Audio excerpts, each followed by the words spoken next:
Welcome back to Tiny Table. I'm Goose, and today we're talking about how and why I make sales a bit more human. There's a thing in the industry, in really any industry, when you're doing a marketing and sales and all that good stuff, no one really likes a sleazy salesman. In fact, there's that iconic line, the car salesman, the used car salesman, right? Where you can pretty much always be sold at a premium, a shittier product. And that happens a lot. So if you've ever been in the business of entrepreneurial endeavors, you'll probably notice that when you're selling things, there's like a trust factor you have to get over because there's a lot of people out there that sell something that doesn't perform. And a lot of times they know it before they sell it.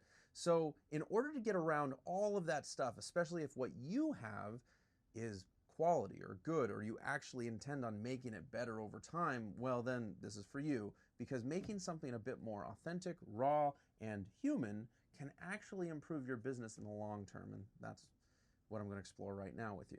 So, as someone who's ever been sold to, you can probably agree that nothing feels quite as bad as feeling like they're just going through the motions and kind of figuring out you in a very like two-dimensional way so that they can finally get through the pitch. It's not fun. This usually comes from people and strategies that are just trying to treat you as a number. And while there's nothing objectively wrong with that when someone's trying to build a business and grow a business, when you don't return back to that point of like humanity, which let me clarify what that means.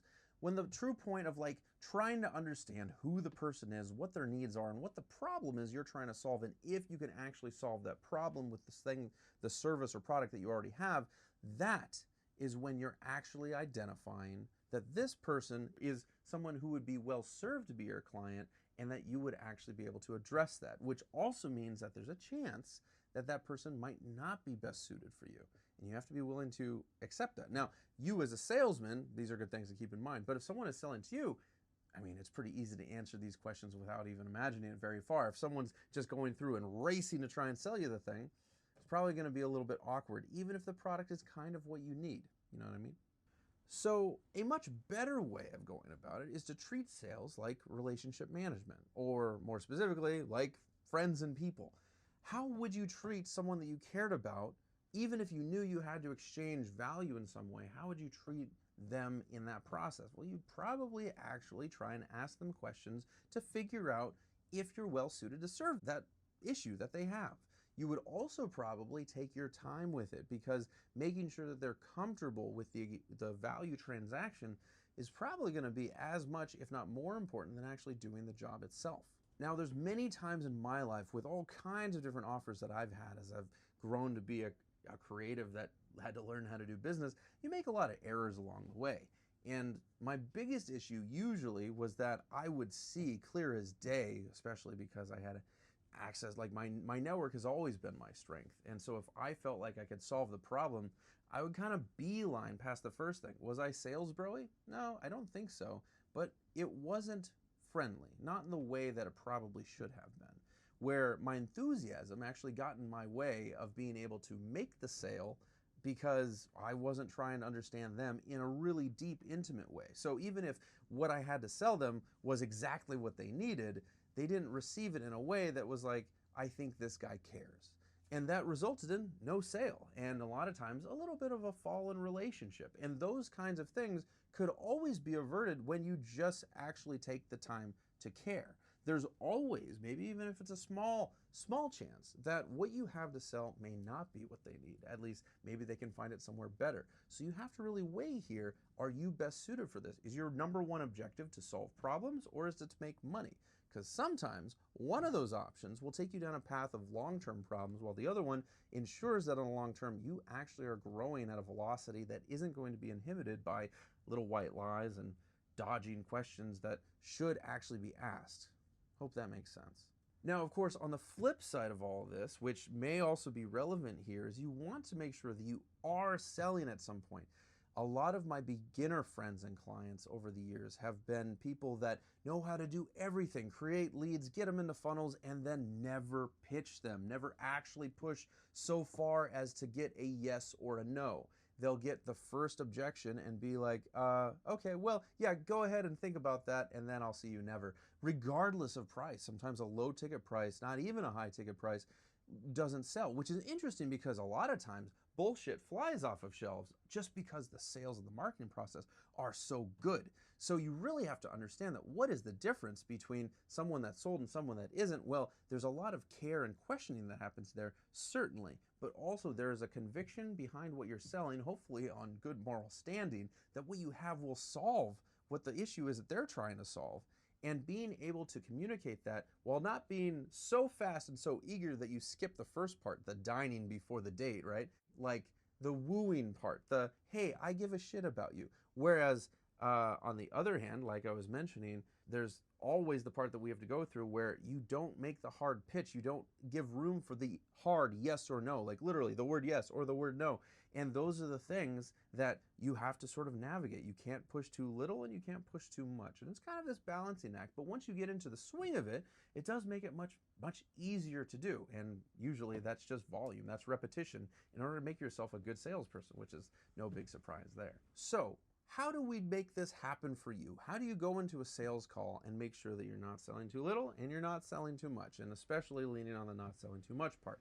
Because as we all know, once you have the confidence of what you're selling, you can sell it. But once you know that it can help people, you'll sell it and be able to have them buy, which is two different things. The first part is that when you know your customer, it turns selling more into providing. You want to be able to provide the things that they need, which is just a larger, more wholesome way of looking at the world of buying and selling.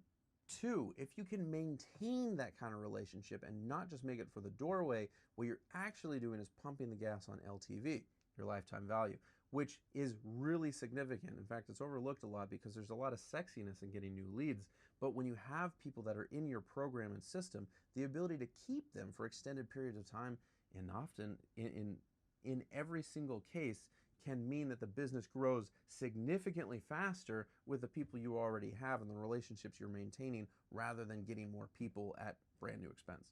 Three, when you believe in what you're selling, like truly believe in the thing, well then no longer is it really selling. It's kind of an act of service, because if you weren't out there going out and wheeling and dealing this stuff and telling people about it, their lives wouldn't be as good, right? Because you're believing in what happens, in what you sell, meaning that their lives will be improved because you're able to deliver them a thing that they needed. So if you truly believe that, then this act of service removes you from the space of having to just give them something that they may not want, convince them into something that they may not want, and be willing to say, hey, I think you want this. Do you agree? Yes or no? The hard sell. This has happened a lot to me in my business lifetime, and probably a really good example of this, the most recent example that I have, was back when I had first started my software business. And it was building custom software that would address a lot of people's issues once they would plateau at a certain level, usually between like $50,000 and $100,000 a month. And when you would plateau, a lot of ways to unlock a community was to build a custom SaaS, and AI coding and things like that were really were accessible in small niche communities. You could find access to those things, but even like still today, it's good to build, not good to maintain. And so it made a lot more sense, and still does make a lot of sense, to have an actual team that does just software that oversees that thing. So that was what I did. And when I came across people, and in this case there were a couple of instances, one in particular was someone that I knew and someone that looked up to me, that said, here's my business, I think I need some help. Goose, what do you think? And I went in there and I was so excited because I knew that I could make a change in his business, like completely transform it with software, that I didn't really ask for many questions. I was just like, oh, dude, this is the cost of this stuff. This is what it'll do. Here's the turnaround time. When do you want to get started? And while objectively, from the outside in, it looked just terrible, because now all of a sudden I had kind of burned a relationship and not really seemed like I really cared. For me, all I saw was, in the moment, man, this feels great. He needs what I have to sell. And the sell obviously didn't work out. And the relationship was always kind of rocky. And it sort of came from this point.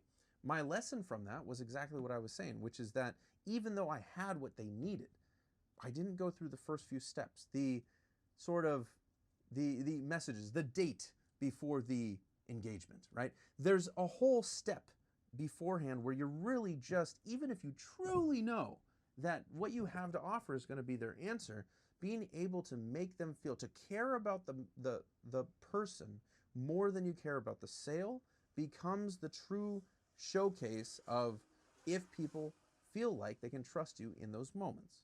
So the question you're probably asking is, how do you do this for yourself? So there's 3 points that I have that will probably help you break this down. The first one is get curious before you pitch. Ask you what caught their attention, what brought them to you. What are they currently struggling with, and what have they already tried? Those 3 alone are great fodder for being able to have a whole engagement session before you ever get to the pitch. Number 2, make sure to connect their problem to the right solution. Of all the features that you offer, which I'm sure are quite expansive, you'll be able to take care of everyone within this niche, right? And maybe people outside of that. You only want to address the things that are within their concerns, the problems that they're aware of for what they're doing. Whether or not you're aware of all the other things that they will have to deal with in the future or they have to do now, coaching isn't necessarily your job during a sales process, and it's important to like delineate those 2 things. You're there to address the problems that they say they're having. Once they've purchased your thing or they're in your program, then of course you can go through and be like, so actually your problem is this, and show them or tell them. But during the sales process, you're making sure to only give them the things that address the problem that they're aware of.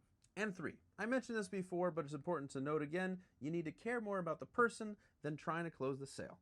If you have the capacity to give them a referral or a recommendation to somewhere else, that can go a long way. To reinforce this point, there's 2 main ways that any member of a community can contribute to the overall process. 1, they can pay, but 2, they can pay their time.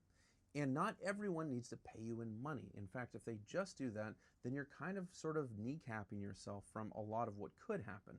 If you're also able to recommend, you're probably going to get a lot of respect for doing that. And over time, that respect builds. So you're not only able to be trusted, you're not only able to make money, but you're able to be trusted in the industry, which I would argue is maybe even more important. I would rather have more trust long-term than more money short-term.